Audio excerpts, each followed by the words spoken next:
മലപ്പുറം കോട്ടക്കലിൽ കഞ്ചാവുമായി രണ്ട് അതിഥി തൊഴിലാളികൾ അറസ്റ്റിൽ. പശ്ചിമബംഗാൾ സ്വദേശികളായ സദൻ ദാസ്, അജത് അലി സേഠ് എന്നിവരാണ് പിടിയിലായത്. പ്രതികളിൽ നിന്ന് 15 കിലോ കഞ്ചാവ് കണ്ടെത്തി.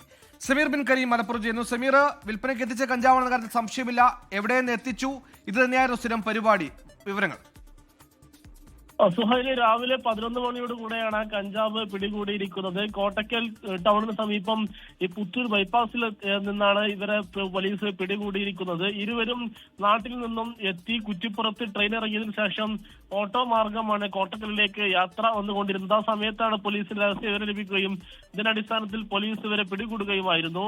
ഇവർ ചെറിയ പാക്കറ്റുകളാക്കി ബാഗിൽ അടുക്കി വെച്ച നിലയിലായിരുന്നു കഞ്ചാവ് എന്നുള്ളതാണ് പോലീസിന്റെ കണ്ടെത്തൽ. പ്രതികൾ നേരത്തെ കഞ്ചാവ് കടത്തിയിട്ടുണ്ടോ എന്നടക്കം പോലീസ് വിശദമായി തന്നെ പരിശോധിക്കുന്നുണ്ട്.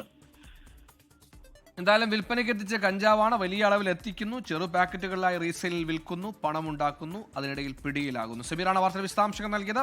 ലോകത്തെവിടെയായാലും ഏത് സമയത്തും 24 വാർത്തകളും ഓഗ്മെന്റഡ് റിയാലിറ്റി പാക്കേജുകളും എക്സ്പ്ലെയിനറുകളും വിശദമായി കാണാൻ ഞങ്ങളുടെ യൂട്യൂബ് ചാനൽ നിങ്ങൾക്ക് സബ്സ്ക്രൈബ് ചെയ്യാം.